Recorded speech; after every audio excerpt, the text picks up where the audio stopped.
अच्छा जी।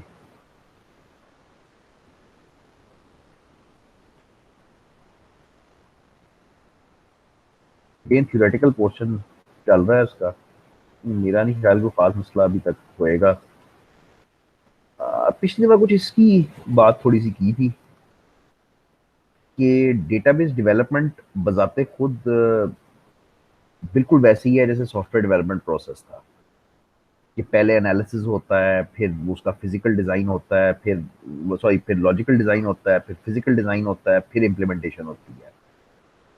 तो अब हम कुछ इसके ये जो शुरू वाले हिस्से हैं ना वो डिस्कस करते हैं। प्रिलिमिनरी स्टडी तो नहीं डिस्कस होती इसमें, तो लिटरली ये है कि आप उस बिजनेस में या उस एनवायरनमेंट में जाके बैठ के ये स्टडी करते हो कि भाई उधर डेटा में हो क्या रहा है, उधर लोग क्या कर रहे हैं, काम क्या है बेसिकली। ठीक है। रिक्वायरमेंट्स एनालिसिस वैसे भी डेवलपर नहीं कर रहा होता, वो मैनेजर्स कर रहे होते हैं, एग्जेक्टिव्स कर रहे होते हैं। तो हम यहाँ से बेसिकली शुरू होते हैं डीबी डिजाइन से, जिसको लॉजिकल डिजाइन कहते हो। तो दो फेजेस हैं डेटाबेस डिजाइन करने के मेनली। एक लॉजिकल डिजाइन है और एक फिजिकल डिजाइन। अब लॉजिकल डिजाइन कागज पेंसिल पे होता है, जिसमें आप जैसे एक घर बनाना हो तो घर का पहले नक्शा बनता है ना। तो वो जो नक्शा है वो लॉजिकल डिजाइन है, वो आर्किटेक्चर है, वो है मतलब वो डिजाइन है जिससे पता लगता है कि घर में होना क्या है। और वो कागज पेंसिल पे होता है। उसके बाद उस नक्शे को देख के फिजिकल डिजाइन बनाया जाता है, जो काफी आसान काम है मेरे ख्याल में। मतलब इवन प्रोग्रामिंग में भी, टेक्निकल उसमें भी, लॉजिकल डिजाइन बनाने वाले की वैल्यू बहुत ज्यादा होती है, क्योंकि वो यूजर की रिक्वायरमेंट के हिसाब से एक डिजाइन तैयार करता है जो एरर फ्री होता है। और फिर उस लॉजिकल डिजाइन को देख के फिजिकल बनाना, फिजिकल का मतलब है कि कोई सॉफ्टवेयर खोलेंगे हम जिसको डीबीएमएस हम कहते हैं, और उस डीबीएमएस के अंदर हम एक्चुअल टेबल्स, फील्ड्स, कंस्ट्रेंट्स, जो सारा कुछ डेटाबेस में होता है, वो बनाना शुरू कर देंगे। तो हम इस फेज की अब बात करेंगे कि इस फेज में क्या होता है। मतलब 4-5 लेक्चर हैं इसके ऊपर कि इस फेज पे क्या होता है। तो हमने स्टार्ट कर ही लिया था एक्चुअली, पता नहीं स्टार्ट किया था या नहीं, मुझे नहीं याद।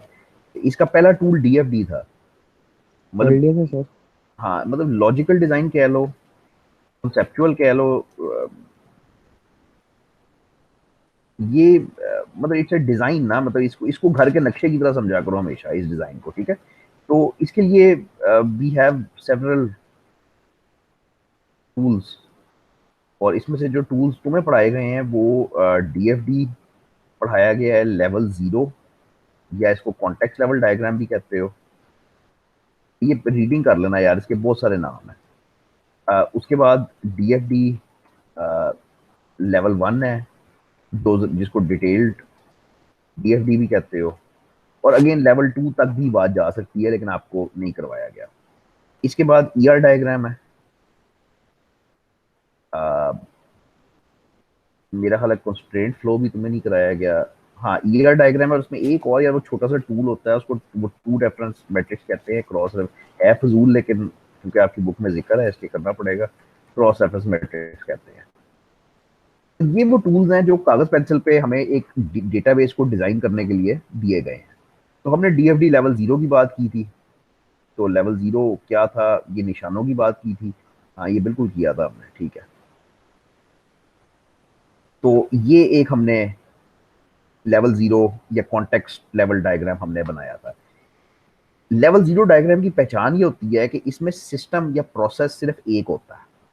यानी इस पूरी तस्वीर में सिर्फ एक सिस्टम है, वो परचेजिंग सिस्टम है। जो हम सॉफ्टवेयर या जो हम डीबी डिजाइन करने लगे हैं, वो परचेजिंग सिस्टम ही करने लगे हैं। ये सिर्फ एक सिस्टम होएगा। बाकी एक्सटर्नल एंटिटीज होती हैं जो इसके साथ इंटरेक्ट कर रही होती हैं। फॉर एग्जांपल सप्लायर इसके साथ काम कर रहा है सिस्टम के साथ, प्लानिंग डिपार्टमेंट वाला काम कर रहा है। फिर आपको एलएमएस का एग्जांपल दिया था कि स्टूडेंट भी है, टीचर भी है, एग्जाम वाला भी है, अकाउंट्स वाला भी है। तो ये लेवल 0 था। इसी तरह एडमिशन सिस्टम का। अच्छा, अब जरा लेवल 1 की तरफ चलें अगर है तो। लेवल 1 होना ही नहीं, ये बड़ी बदतमीजी है। हाँ जी, लेवल 1 है ही नहीं। तो गूगल खोलें तो डीएफडी लेवल 1 किसका खोलें, चलो एग्जांपल ही खोल लेते हैं, जो भी है।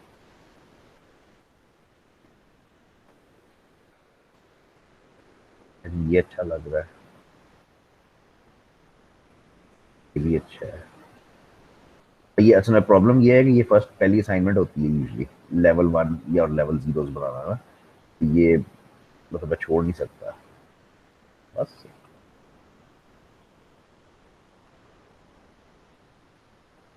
अच्छा, मुझे नहीं पता सिस्टम कौन सा है, मुझे इतना इंटरेस्ट भी नहीं है कि सिस्टम कौन सा है, लेकिन कस्टमर है इसके अंदर, सप्लायर है, इस तरह की चीजें चल रही हैं। अब ये इस पे जब गूगल करते हो ना, तो ये प्रॉब्लम आती है कि तुम्हें निशान अजीबो गरीब मिलेंगे। अब ये जो एंटिटीज हैं, इसको हम रेक्टेंगल से दिखाते हैं, हमने जो अपनी किताब में पढ़ा है वो रेक्टेंगल से हम दिखाते हैं, तो रेक्टेंगल से ही दिखाना है। ये अब इधर मानो कि बस ये छोड़ दो कि ये गलत है। तो कस्टमर जो है वो अब हुआ क्या है, लेवल 1 होता क्या है बेसिकली, लेवल 1 ये होता है कि कॉन्टेक्स्ट लेवल डायग्राम में तुमने सेंटर में सिर्फ एक सिस्टम बनाया था ना, यहाँ पे सेंटर में एक सिस्टम बना हुआ था बस, कस्टमर उसके साथ इंटरेक्ट कर रहा है, सप्लायर उसके साथ इंटरेक्ट कर रहा है। अब लेवल 1 में तुम उसको उस एक सिस्टम को तोड़ते हो प्रोसेसेस के अंदर, सब प्रोसेसेस के अंदर। फॉर एग्जांपल, एक कस्टमर आता है, अपनी डिटेल्स देता है, तो तुम एक फंक्शन कॉल करते हो, एक मेथड कॉल करते हो, क्रिएट न्यू कस्टमर। अब तुम अपने सिस्टम में, अपनी सॉफ्टवेयर में, अपनी डेटाबेस में एक नया कस्टमर बना देते हो। अब वो जाहिर बात है, तुम्हें कस्टमर स्टोर करना है एक डेटा फाइल में। ये वो डेटा स्टोर का निशान था जो पिछली बार हमने देखा था। इसमें ये होता है कि आप इसमें ज्यादातर इधर नंबर्स लिखते हो, जरूरी बिल्कुल नहीं है, और इवन नाम लिखना भी जरूरी नहीं है, लेकिन एक एरो आएगा, ये एरो गया हुआ है, ठीक है, कि इस प्रोसेस ने कुछ डेटा प्रोड्यूस किया और एरो के जरिए से इस डेटा स्टोर में डाल दिया। डेटा स्टोर को आप समझोगे as files, as tables, as Excel, कुछ भी समझ लो, बस उसके अंदर परमानेंटली डेटा स्टोर होता जाता है। अब अच्छा, ये वीडियो स्टोर का वो है। अब इसने अब करना ये है कि कस्टमर ने ना वीडियो लेनी है, वो फिल्म रेंट करनी है, ठीक है। तो वो जब फिल्म रेंट करने का उसका जब प्रोसेस चलेगा, तो उसमें हमें कस्टमर की फाइल से कस्टमर का डेटा रिक्वायर्ड होएगा और पेमेंट रिक्वायर्ड होएगी। तो पेमेंट वो एक्सटर्नली कर रहा है, मतलब वो कार्ड के जरिए से पेमेंट कर रहा है, और इसके जरिए, और फिर इवेंचुअली जो भी इसका रिजल्ट होएगा वो उठा के हम किसी फाइल के अंदर फेंक देते हैं, ठीक है। ये लेवल 1 डायग्राम होता है बड़ा माठा ये वाला, इसको समझाना थोड़ा सा मुश्किल है, तो जरा देखते हैं कि अगर कोई बेहतर वाला मिलता है। ये काफी अच्छा लग रहा है।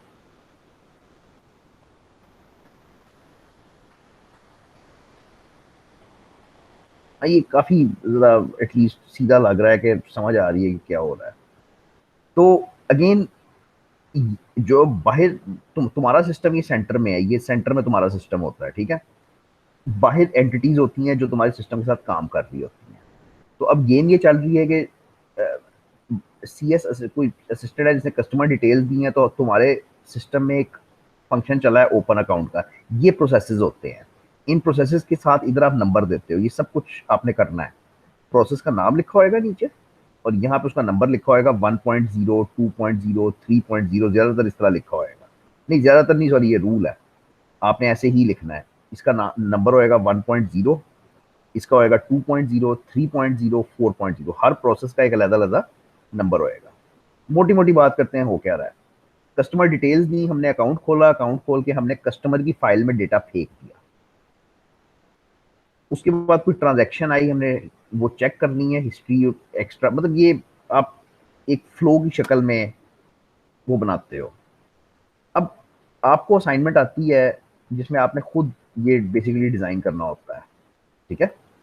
ये खुद आपको सिस्टम डिजाइन करना होता है। अब कोई भी एक सिचुएशन दे के ना,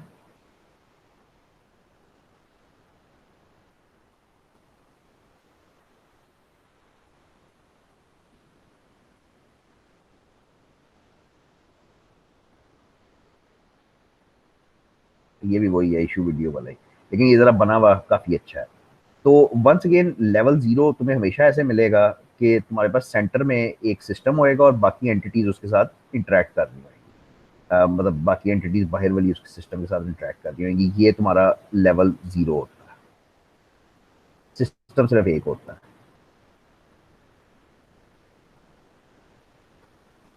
लेवल वन ये होता है कि तुम इस सिस्टम को, ये जो तुम्हारा मेन सिस्टम है, इसको तुम ब्रेक करते हो सब प्रोसेसेस के अंदर, यानी इसके 4 5 6 सब प्रोसेसेस बनाते हो। और उसको जब बनाते हो तो मतलब उसके अंदर वो आता है 1.0 2.0, इस तरह से वो आता है। और लेवल टू जो तुम्हारे कोर्स में नहीं है, अगर तुम वो भी बनाते तो फिर उसमें इवन ये होता है कि वो सब प्रोसेसेस जो हैं, जो 1.0 वाला तुमने प्रोसेस बनाया है, ये वाला वैलिडेट कस्टमर वाला, इसको भी आगे तोड़ते हो, इसके भी आगे सब प्रोसेसेस बना के दिखाते हो, 4 5 6 7, कि वो कैसे वो होते हैं। अब बजाय इसके कि ये काम मैं करूं, बुक में तो हुआ नहीं हुआ, ठीक है, अब बजाय इसके कि ये मैं करूं, ये आप करके लाओगे, ठीक है। तो नेक्स्ट टाइम हम इसको डिस्कस कर लेंगे। Basically create context level diagram for LMS, और जब ये बन जाए तो फिर level one. Also create a DFD level one for the same system. ये आप करके लाओगे, स्क्रीन शेयर करोगे, और इसको हम गो थ्रू करेंगे कि आपने क्या किया है और कितना ठीक है, क्या क्या बेहतर हो सकता है, ठीक है। कुछ पूछना चाहते हो प्लीज पूछो। ये बुक में नहीं मिलेगा आपको, और ये गूगल पे भी देखो, जैसे अभी मैंने करने की कोशिश की है, मुझे बड़े माठे माठे डायग्राम मिले हैं, तो ये खुद ही बनाना पड़ेगा।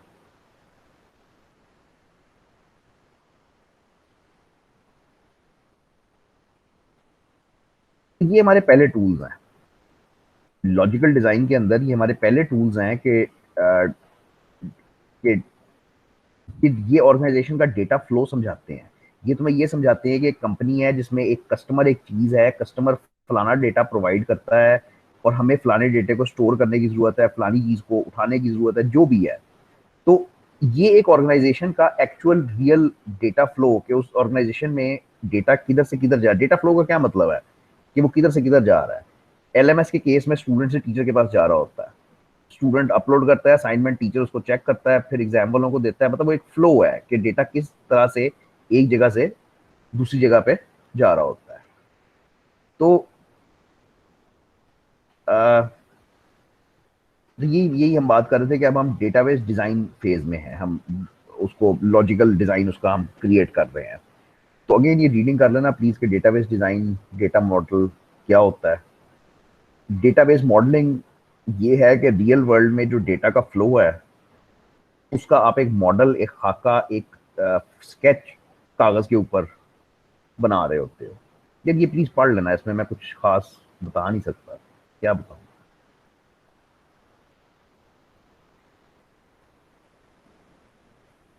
तो सारे छोड़ दिया मैंने, हाँ ये सारे छोड़ दिया मैंने, क्योंकि ये इसकी थ्योरी में नहीं मैं पढ़ सकता। आपने मेरे लिए नेक्स्ट टाइम ये बना के लाना है, और फिर इसके ऊपर हम कोई एक्चुअल प्रॉपर काम करेंगे कि वो क्या कर रहे हैं, कि काम कैसे कर रहे हैं। अगला टूल जो है वो ईआर डायग्राम है। एक तो ये आपकी बुक में भी बड़ा डिटेल्ड हुआ है, और वैसे भी ये बड़ा डिटेल्ड चाहिए, वैसे ही बड़ा अच्छी तरीके से ये आना चाहिए ईआर डायग्राम।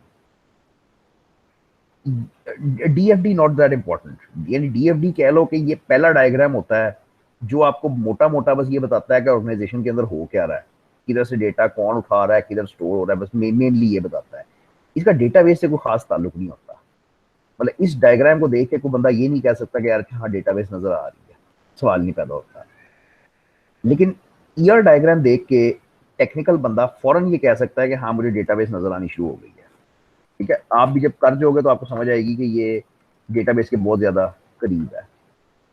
तो एंटिटी रिलेशनशिप डायग्राम, यार कहते हैं इसको, ई से एंटिटी बनता है, आर से रिलेशनशिप बनता है। तो मेरा ख्याल है पहला तो लफ्ज यही है कि एंटिटी को ही डिफाइन करके काम शुरू करें कि ये है क्या। तो entity is any person place thing, कोई भी चीज है, इवन कॉन्सेप्ट भी हो सकता है, अबाउट विच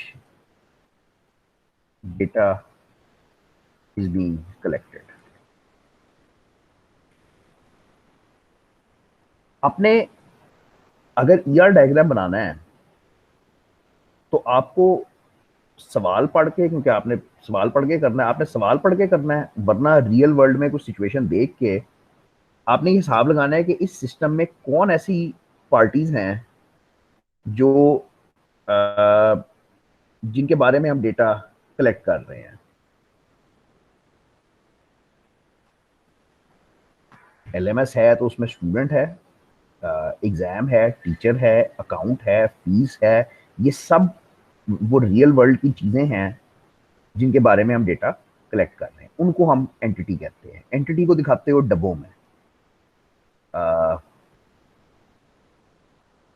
तो ईआर मॉडल के अंदर बेसिकली तीन चीजें उसने लिखी हुई है कि एंटिटी होता है, रिलेशनशिप होता है और एट्रीब्यूट होता है। मैं एट्रीब्यूट नहीं लिख रहा क्योंकि उसके नाम में नहीं आता ना, उसके नाम में बस एंटिटी रिलेशनशिप आता है, बल्कि एट्रीब्यूट के बगैर काम नहीं हो सकता। तो एंटिटी एक रियल वर्ल्ड की चीज है जिसके बारे में आप डेटा कलेक्ट कर रहे हो। अब एंटिटी में तीन उसके वो आएंगे, एग्जाम्पल्स तो नहीं है ये, मतलब उसकी कैटेगरीज भी नहीं है, पता नहीं क्या है। एंटिटी टाइप, एंटिटी इंस्टेंस, और तीसरा एंटिटी सेट।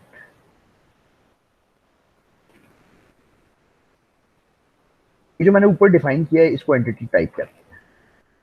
जो मैंने डिफाइन किया ना कि anything about which data is collected, ये एंटिटी टाइप है।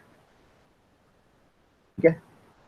Entity instance is one occurrence, example भी कह सकते हो लेकिन example is not a good word, one occurrence of an entity type. Which means कि अगर स्टूडेंट मेरी एंटिटी टाइप है, स्टूडेंट एक एंटिटी टाइप है, पर्सन प्लेस और थिंग जिसके बारे में मैं डेटा कलेक्ट कर रहा हूँ, तो उस स्टूडेंट की एक इंस्टेंस तुम हो। तुम एक स्टूडेंट हो, तुम एक सिंगल अकरेंस हो उसकी, तुम एक एग्जाम्पल हो उसका, उस एंटिटी टाइप का। तो, तुम एक इंस्टेंस हो। ठीक है। अच्छा, इसी तरह से अगर एक एंटिटी टाइप है यूनिवर्सिटी, मुझे नहीं पता, यूनिवर्सिटी एक एंटिटी टाइप है, तो वीयू उसका एक एग्जाम्पल है, एक इंस्टेंस है। तो एंटिटी टाइप बड़ी होती है, जनरल होती है, जेनेरिक होती है, इंस्टेंस स्पेसिफिक होती है, कोई एक एग्जाम्पल होता है। और entity set is the set of all instances. यानी अगर मैं कहूँ कि यूनिवर्सिटीज का एंटिटी सेट क्या है, तो लाहौर में जितनी यूनिवर्सिटीज मौजूद हैं वो उनका उसका एंटिटी सेट है। तो ये देखो ना, it could be a person, place, event, concept about which data is collected. Physical, non physical हो सकता है। अच्छा, ये भी इंपॉर्टेंट बात है, ये भी करते हैं।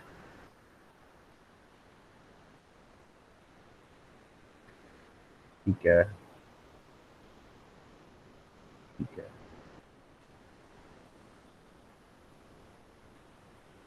एंटिटी इंस्टेंस की डेफिनेशन बहुत सिंपल है, it is a particular object, एक सिंगल इंस्टेंस, एक सिंगल एग्जांपल होता है उसका। ठीक है। तो जैसे इम्प्लॉई एक एंटिटी टाइप है, इम्प्लॉई एक एंटिटी टाइप है, तो उसके इंस्टेंसेस हो सकते हैं शरीफ साहब, अकमल साहब, जो भी हैं, कोई एक सिंगल पर्सन उसका इंस्टेंस हो सकता है। इसी तरह फर्नीचर अगर एंटिटी टाइप है तो चेयर उसका एक इंस्टेंस हो सकता है। और entity set, a group of entity instances at a particular entity type is called entity set. यही बिल्कुल डेफिनेशन है। अच्छा, अब इसमें जो एक चीज रह गई है, जो लफ्ज रह गया हमारा, वो एट्रीब्यूट्स है। तो एट्रीब्यूट्स क्या होते हैं? Attributes are characteristics of entity types. Entity type से शुरू करो। एंटिटी टाइप क्या होती है? पर्सन, प्लेस और thing about which data is collected. तुम्हारी एक जूतों की फैक्ट्री है, जूते बनाते हो तुम, जूतों की फैक्ट्री है, उसका हम ईयर डायग्राम बना रहे हैं, उसमें एंटिटीज बताओ, तो तीन एंटिटीज बताओ उसमें।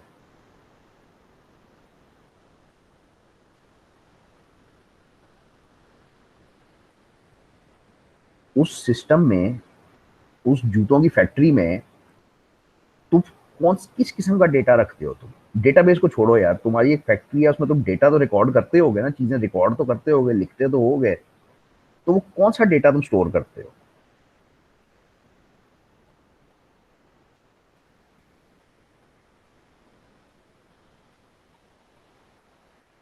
तो मैं एम्प्लॉयज का डेटा रखूंगा, मैं उनकी अटेंडेंस नापूंगा, मैं अपनी परचेजिंग नापूंगा कि मैंने लेदर कितनी खरीदी है, मैंने तस्मे कितने खरीदे हैं, मैंने क्या चीज़ कितनी खरीदी है, रॉ मटेरियल की सारी परचेजिंग का रिकॉर्ड रखूंगा।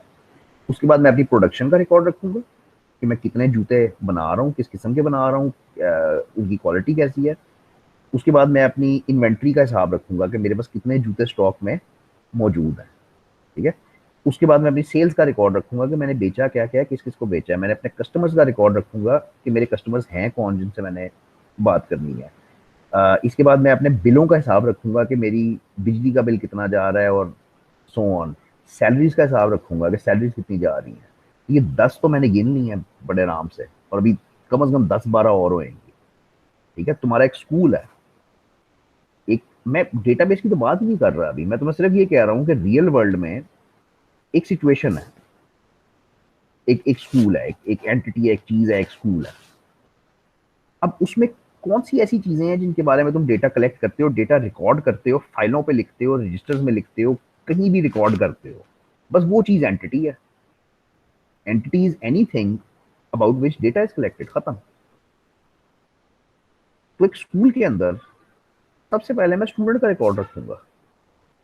नंबर 2 मोस्ट इंपॉर्टेंट, मैं उसकी फीस का रिकॉर्ड रखूंगा। नंबर 3 मैं उसके टेस्टों का रिकॉर्ड रखूंगा, एग्जाम्स का रिकॉर्ड रखूंगा, अटेंडेंस का रिकॉर्ड रखूंगा।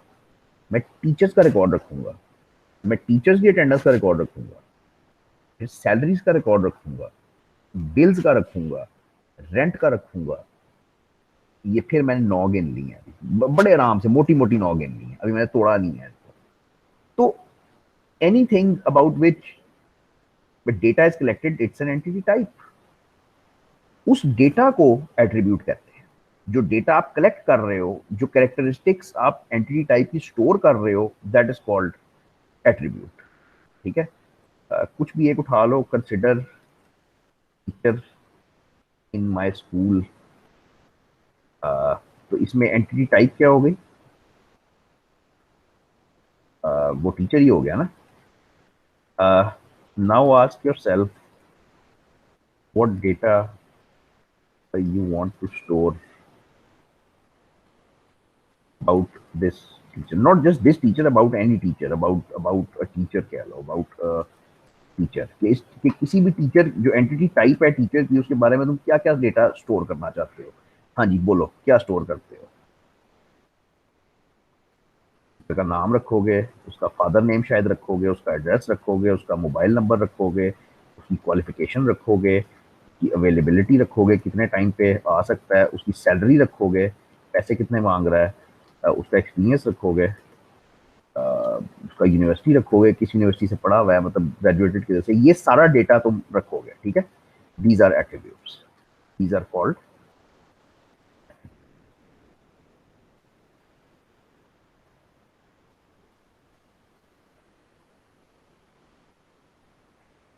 तो तुम किसी भी रियल वर्ल्ड के सिस्टम को आइडेंटिफाई करोगे, उसमें देखोगे कि उसमें एंटिटीज कौन कौन सी हैं, फिर उन एंटिटीज के एट्रीब्यूट्स निकालोगे। इसमें कोई राइट रॉन्ग आंसर नहीं होता, डिपेंड करता है कि आप कितनी डिटेल में जाते हो। ठीक है। ये जरूरी नहीं था कि सिर्फ 10 ही हों। अगर आप वीयू की डेटाबेस खोल के देखो तो वीयू ने अपने टीचर के बारे में 100-150 एट्रीब्यूट कम से कम स्टोर किए होंगे, ज्यादा ही होंगे इससे।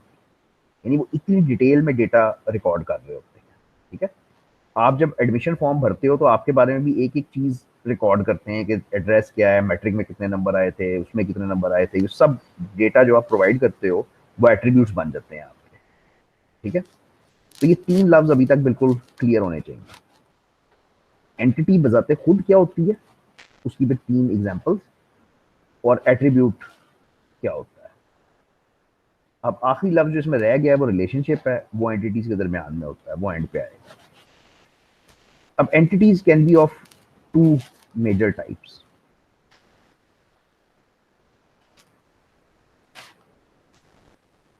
एंटिटी कैन बी वीक और स्ट्रॉन्ग। मैं पॉइंटर लिख दूंगा, पढ़ोगे तुम बुक में से ही। तो स्ट्रॉन्ग एंटिटी टाइप वो है, जैसे अभी जिसकी हमने तकरीबन जितनों की बात की है ना, वो स्ट्रॉन्ग एंटिटी टाइप है। टीचर, स्टूडेंट, फलाना फलाना। स्ट्रॉन्ग एंटिटी टाइप होती क्या है?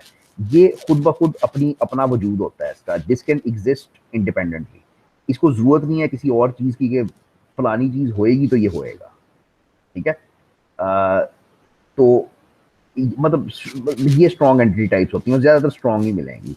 वीक वो होती है कि it depends on another entity. Weak entity depends on another entity for its existence. यानी अगर वो दूसरी एंटिटी ना हो तो ये वाली भी नहीं हो सकती। ठीक है, फॉर एग्जाम्पल इसका एग्जाम्पल क्या निकाले बंदा, बुक से पढ़ो। तो इसकी पहचान ये है कि they cannot exist independently. For example, in an organization, we want to maintain data about vehicles owned by employees. Now, the vehicle can exist in an organization. अच्छा, फजूल सा एग्जांपल है, लेकिन वो कहता है कि व्हीकल जो है, जो आप एम्प्लॉइज को गाड़ियां या मोटरसाइकिलें देते हो, वो वीक एंटिटी है, इज वीक।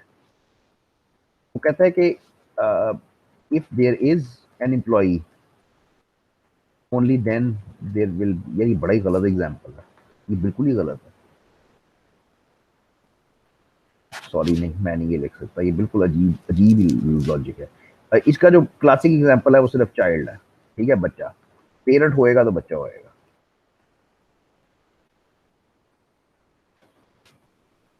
ठीक है, चलो इसका एग्जांपल, क्लासिक एग्जांपल जो है ना, वो चिल्ड्रन होता है कि चिल्ड्रन डिपेंड करते हैं अपनी एग्जिस्टेंस के लिए पेरेंट्स के ऊपर, कि पेरेंट है तो चाइल्ड होता है। तो ज्यादातर आपको वीक मिलेगी नहीं, आपको स्ट्रॉन्ग ही मिलेंगी।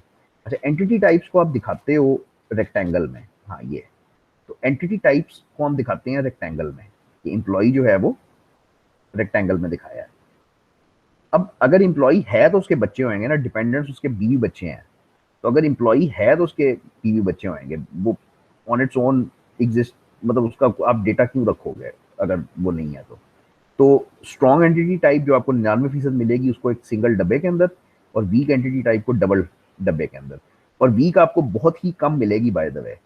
जब रियल सिचुएशन में आप डेटा वो बना रहे होगे ईआर डायग्राम्स, तो शायद ही कभी वीक मिले, मुश्किल ही मिलेगी। अच्छा, उसके बाद आ गए एट्रीब्यूट्स। एट्रीब्यूट्स क्या थे? एट्रीब्यूट्स वो कैरेक्टरिस्टिक्स थी, वो डेटा आइटम्स थे जो हम एंटिटी के बारे में स्टोर करना चाह रहे थे। तो अगर मैं इसी बात को आगे खींचूं तो एम्प्लॉय के बारे में आप उसका नेम, एड्रेस, फोन नंबर, ये सारा कुछ रखोगे ना, तो उसको ओवल में दिखाते हैं। ठीक है, तो उसको इस तरह से दिखाते हैं कि ये एंटिटी है, और एंटिटी के साथ ये ओवल लगाते हो, ये उसका एट्रीब्यूट होता है। ठीक है, अब ये किधर निकल गया, ये क्या बातें कर रहा है।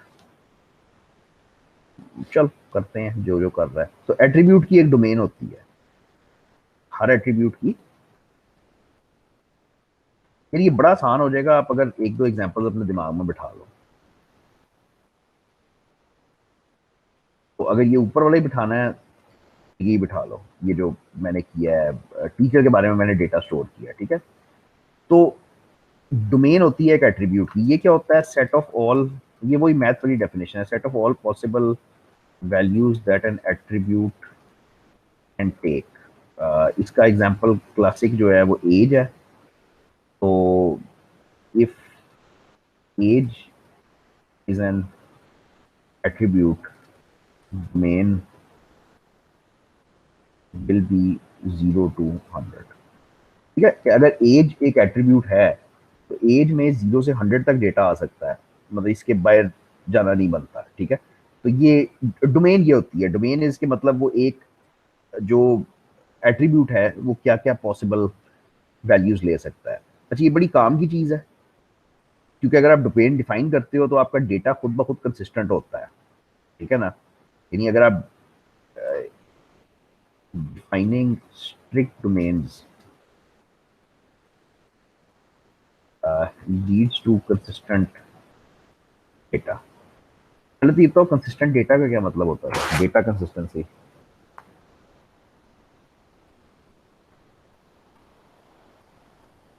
ये एक्यूरेसी ऑफ डेटा को कहते थे। डेफिनेशन ये थी कि तीसरे लेक्चर में था शायद, कि data consistency was accuracy of data.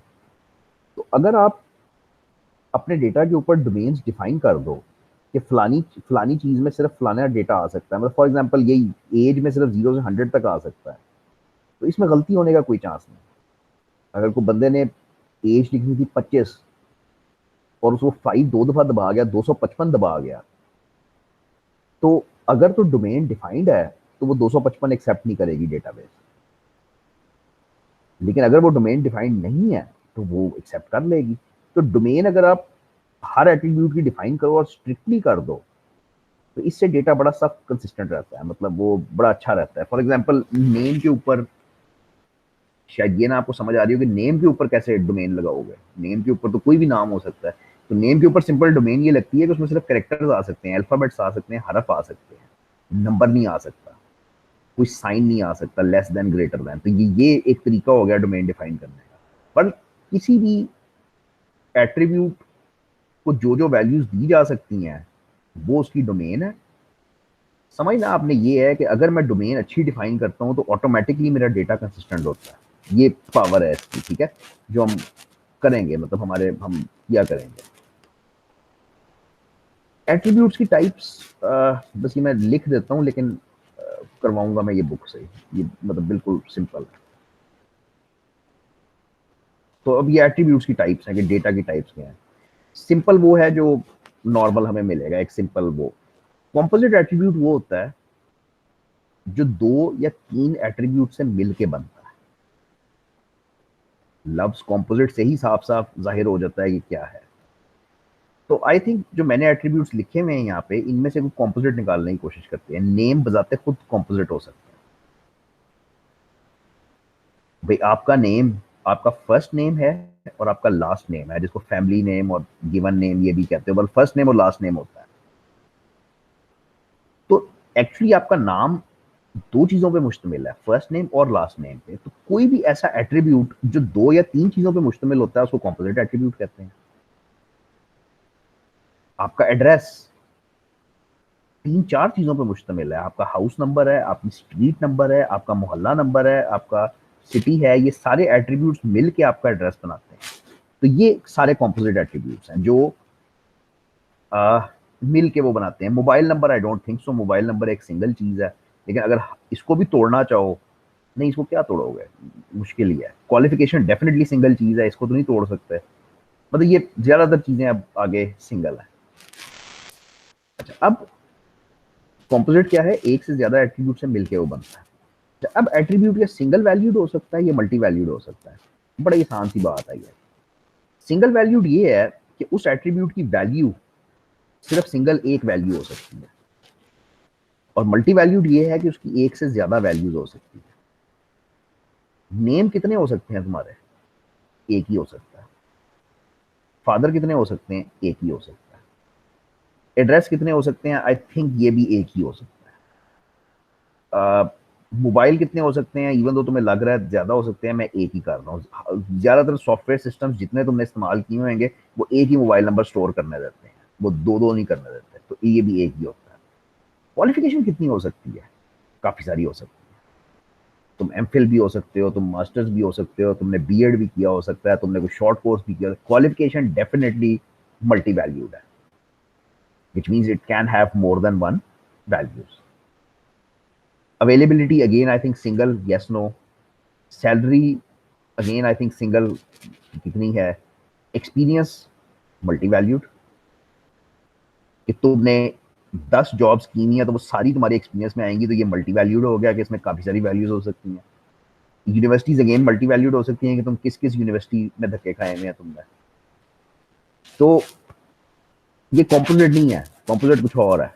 Composite ये है कि एक दो एट्रीब्यूट से मिल के वो बनता है। सिंगल वैल्यूड मल्टी वैल्यूड ये है कि उस एट्रीब्यूट की वैल्यूज कितनी हो सकती हैं, एक या एक से ज्यादा। और आखिरी कॉन्सेप्ट है स्टोर्ड या डिराइव्ड। ये थोड़ा सा खिचड़ी है, एग्जाम्पल भी नहीं है।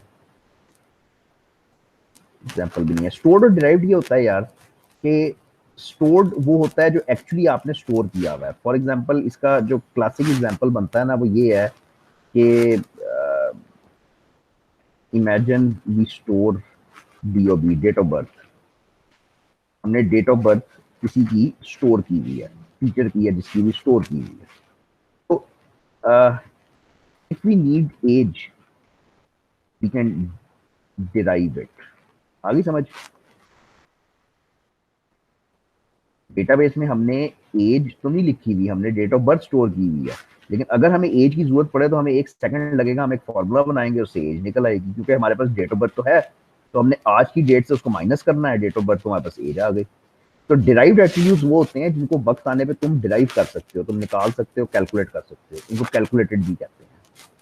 तो सिंपल एट्रीब्यूट 99% जो मिलेगा वो ये है। कॉम्पोजिट जो है, जैसे नेम है तो वो फर्स्ट नेम और लास्ट नेम से बना हुआ है, वो इस तरह से दिखाओगे। एड्रेस है तो वो हाउस नंबर और स्ट्रीट नंबर से बना हुआ है। मल्टी वैल्यूड अगर नजर आते हैं तो वो डबल सर्कल से दिखाते हैं, और डिराइव्ड अगर हैं तो वो डॉटेड सर्कल से। तो अब इस सारे को अगर वो दिखाना चाहे तो एम्प्लॉई है, एम्प्लॉई का नाम है। अब अगर डिटेल में जाना चाहो तो मैं इस नाम को आगे फर्दर तोड़ सकता हूँ कॉम्पोजिट के अंदर, ठीक है, नहीं तोड़ के दिखाया उसने। एड्रेस को दिखा दिया, एड्रेस को वो कहता है कि मैं स्ट्रीट और हाउस नंबर में तोड़ता हूँ, तो ये वो कॉम्पोजिट हो गया। एम्पाईडी है और डेट हायर्ड है कि उसको तुमने कब हायर किया था, तुम्हारी कंपनी उसने कब ज्वाइन की थी, ये डेट तुम स्टोर कर रहे हो, ये तुम्हारे पास स्टोर हुई है।